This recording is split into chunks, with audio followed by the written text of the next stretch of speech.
Hello दोस्तों, मैं हूं आपकी अपनी प्रभा एफएम और आज हम सुन रहे हैं क्या यही प्यार है।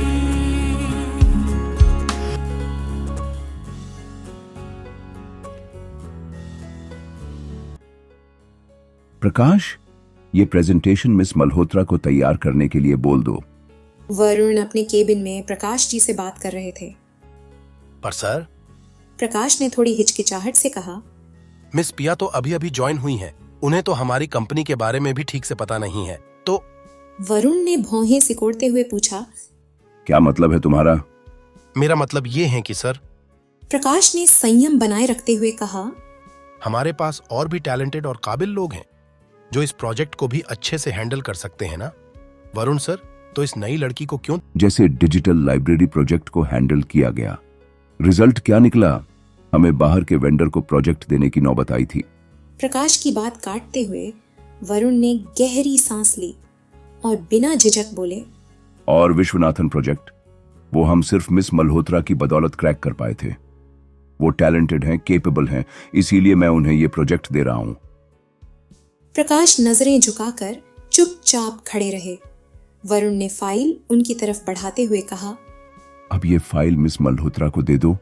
इसमें प्रोजेक्ट की सारी डिटेल्स हैं and you can leave now. Okay sir. कहते हुए प्रकाश ने सिर हिलाया और बिना कुछ बोले कैबिन से बाहर निकल गए। कल की आई लड़की को इतना बड़ा प्रोजेक्ट दे दिया और हम यहाँ हाथ मलते रह गए। मन ही मन बड़बड़ाते हुए प्रकाश चौबे पिया के पास पहुंचे। प्रकाश चौबे डिजाइन डिपार्टमेंट की एक टीम के हेड, पिछले 10 सालों से कंपनी के भरोसेमंद कर्मचारी थे, लेकिन हाल के बदलावों ने उनके मन में एक बेचैनी भर दी थी। उन्हें यह बात बिल्कुल भी हजम नहीं हो रही थी कि नई नई आई पिया को इतनी जल्दी बड़े बड़े प्रोजेक्ट सौंपे जा रहे हैं। चौबे ने थोड़े व्यंग्य भरे लहजे में फाइल पिया की ओर बढ़ाई। ये लीजिए मिस पिया, मैडम जी। पिया ने सर उठाकर चौबे की ओर देखा। वरुण सर ने ये नए प्रोजेक्ट की फाइल आपके लिए दी है। चौबे ने अपनी बात पूरी की। पिया ने मुस्कुराते हुए कहा, जी चौबे जी, धन्यवाद। मैं इसे स्टडी करके सर को रिपोर्ट दे दूंगी। चौबे ने कुछ पल तक पिया को देखा, फिर बिना कुछ बोले फाइल थमाकर वहां से चले गए। उनके मन में सवालों और असंतोष का सैलाब उमड़ रहा था, लेकिन चेहरे पर उन्होंने कोई भाव जाहिर नहीं होने दिया। थोड़ी ही देर में एक अनाउंसमेंट हुआ कि सभी डिपार्टमेंट्स की एक साथ मीटिंग होने वाली है। माहौल में हलचल मच गई और सभी कर्मचारी बड़े कॉन्फ्रेंस रूम में इकट्ठा हो गए। कुछ ही मिनटों में वरुण आत्मविश्वास से भरे कदमों के साथ रूम में दाखिल हुए। सभी की निगाहें उन पर टिक। Hello everyone. उनकी आवाज ने कमरे में सन्नाटा भर दिया। मैंने आप सबको अचानक बुलाया है क्योंकि आप सभी को कुछ इंस्ट्रक्शंस एक साथ दे सकूं। वरुण ने चारों तरफ नजर घुमाई और बोलना शुरू किया। फिलहाल हमारी कंपनी के पास 6 बड़े प्रोजेक्ट्स चल रहे हैं और छोटे बड़े मिलाकर कुल 34 प्रोजेक्ट्स ऑनगोइंग हैं। इन सभी प्रोजेक्ट्स के लिए मैं टाइम टेबल और रिपोर्ट्स के टेम्पलेट्स बांट रहा हूं। मुझे इन टेम्पलेट्स के अनुसार तय समय पर सभी रिपोर्ट्स चाहिए। कमरे में हल्की फुसफुसाहट शुरू हुई, लेकिन वरुण ने अपनी बात जारी रखी। और मैं ये सब इसलिए कर रहा हूं क्योंकि मेरी पिछली बिजनेस ट्रिप, जो किसी कारणवश कैंसिल हो गई थी, अब वो आखिरकार हो रही है। मैं आज शाम ही उस ट्रिप पर रवाना हो रहा हूं। वरुण की बात खत्म होते ही उन्होंने हर टीम को उनकी जिम्मेदारियां समझाई और मीटिंग खत्म कर दी। कॉन्फ्रेंस रूम में मौजूद सभी लोग अपने अपने काम पर ध्यान देने के लिए बाहर निकलने लगे, लेकिन उनके चेहरों पर उत्सुकता और सवालों की छाप साफ झलक रही थी। सुनो ना, मुझे तो लग रहा है कि वरुण सर अब 1 हफ्ते तक तो ऑफिस आने से रहे।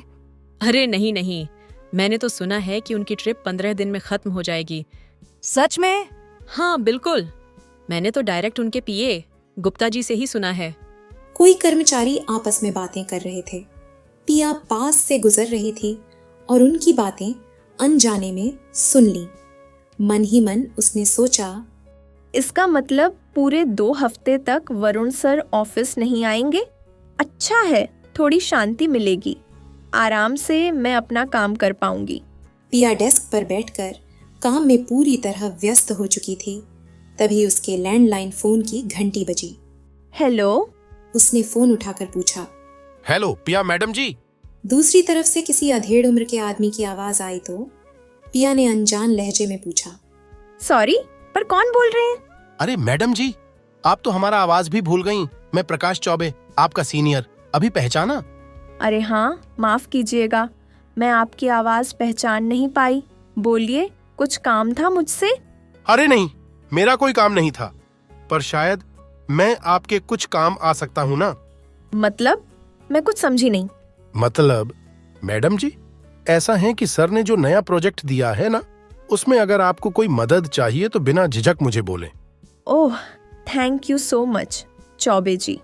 अभी फिलहाल कोई जरूरत नहीं है, लेकिन जब होगी तो मैं आपको जरूर कांटेक्ट करूंगी।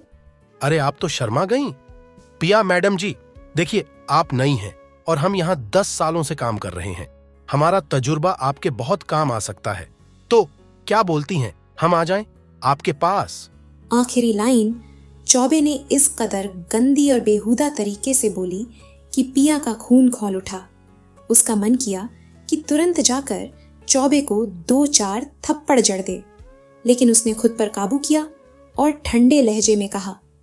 चौबे जी, मैंने कहा ना, मुझे आपसे अभी कोई मदद नहीं चाहिए, सो कृपया मुझे डिस्टर्ब मत किया करें।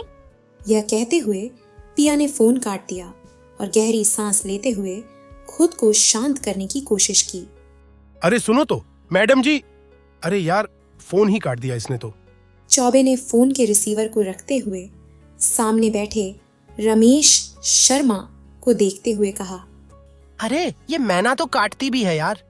सामने वाली कुर्सी पर रमेश शर्मा ऐसे आराम से बैठा था जैसे वह ऑफिस का कोई बड़ा नेता हो। उसने चौबे की ओर देखा और ईविल स्माइल करते हुए बोला।